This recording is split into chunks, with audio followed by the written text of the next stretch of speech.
ابن ابی ذئب نے بیان کیا، ان سے سعید مقبری نے، ان سے ان کے باپ نے، اور ان سے ابو ہریرہ رضی اللہ عنہ نے کہ نبی کریم صلی اللہ علیہ وسلم نے فرمایا، اے مسلمان عورتوں، ہرگز کوئی پڑوسن اپنی دوسری پڑوسن کے لیے معمولی ہدیے کو بھی حقیر نہ سمجھے، خواہ بکری کے کھر کا ہی کیوں نہ ہو، جس پر بہت ہی ذرا سا گوشت ہوتا ہے۔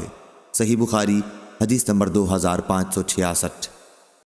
ابن ابی حازم نے بیان کیا، ان سے ان کے والد نے یزید بن رومان سے، وہ عروہ سے، اور ان سے حضرت عائشہ رضی اللہ عنہا نے بیان کیا کہ آپ نے عروہ سے کہا، میرے بھانجے، حضرت صلی اللہ علیہ وسلم کے عہد مبارک میں یہ حال تھا کہ ہم ایک چاند دیکھتے، پھر دوسرا چاند دیکھتے، پھر تیسرا چاند دیکھتے، اسی طرح 2 مہینے گزر جاتے اور رسول کریم صلی اللہ علیہ وسلم کے گھروں میں کھانا پکانے کے لیے آگ نہ جلتی تھی۔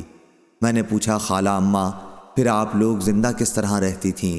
آپ نے فرمایا کہ صرف 2 کالی چیزوں، کھجور اور پانی پر۔ البتہ رسول اللہ صلی اللہ علیہ وسلم کے چند انصاری پڑوسی تھے جن کے پاس دودھ دینے والی بکریاں تھیں، اور وہ رسول کریم صلی اللہ علیہ وسلم کے یہاں بھی ان کا دودھ تحفے کے طور پر پہنچا جایا کرتے تھے، آپ اسے ہمیں بھی پلایا کرتے تھے۔ صحیح بخاری حدیث نمبر 2567۔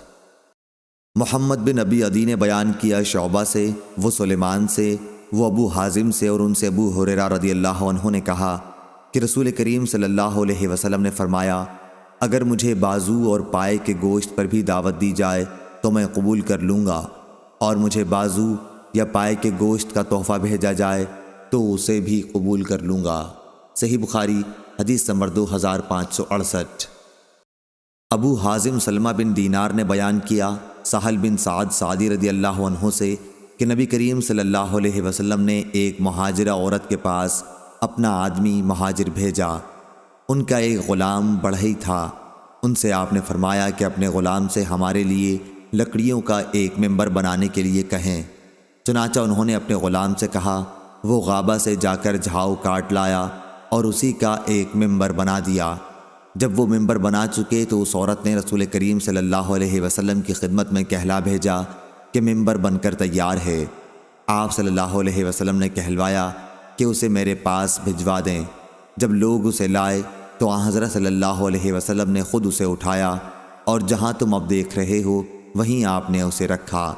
صحیح بخاری حدیث نمبر 2569۔ محمد بن جعفر نے بیان کیا ابو حازم سے، وہ عبداللہ بن ابی قتادہ سلمہ سے، اور ان سے ان کے باپ نے بیان کیا کہ مکے کے راستے میں ایک جگہ میں رسول اللہ صلی اللہ علیہ وسلم کے چند ساتھیوں کے ساتھ بیٹھا ہوا تھا۔ رسول کریم صلی اللہ علیہ وسلم ہم سے آگے قیام فرما تھے حجۃ الوداع کے موقع پر، اور لوگ تو احرام باندھے ہوئے تھے لیکن میرا احرام نہیں تھا۔ میرے ساتھیوں نے ایک گورخر دیکھا، میں اس وقت اپنی جوتی گانٹھنے میں مشغول تھا۔ ان لوگوں نے مجھ کو خبر نہیں دی، لیکن ان کی خواہش یہی تھی کہ کسی طرح میں گورخر کو دیکھ لوں۔ چنانچہ میں نے جو نظر اٹھائی تو گورخر دکھائی دیا۔ میں فوراً گھوڑے کے پاس گیا اور اس پر زین کس کر سوار ہو گیا، مگر اتفاق سے جلدی میں کوڑا اور نیزہ دونوں بھول گیا۔ اس لیے میں نے اپنے ساتھیوں سے کہا کہ وہ مجھے کوڑا اور نیزہ اٹھا دیں۔ انہوں نے کہا، ہرگز نہیں، قسم اللہ کی ہم تمہاری کسی قسم کی شکار میں مدد نہیں کر سکتے، کیونکہ ہم سب لوگ حالت احرام میں ہیں۔ مجھے اس پر غصہ آیا اور میں نے خود ہی اتر کر دونوں چیزیں لے لیں، پھر سوار ہو کر گورخر پر حملہ کیا اور اس کو شکار کر لایا۔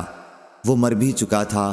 اب لوگوں نے کہا کہ اسے کھانا چاہیے، لیکن پھر احرام کی حالت میں اسے کھانے کے جواز پر شبہ ہوا، لیکن بعض لوگوں نے شبہ نہیں کیا اور گوشت کھایا۔ پھر ہم آگے بڑھے اور میں نے اس گورخر کا بازو چھپا رکھا تھا۔ جب ہم رسول اللہ صلی اللہ علیہ وسلم کے پاس پہنچے تو اس کے متعلق آپ سے سوال کیا۔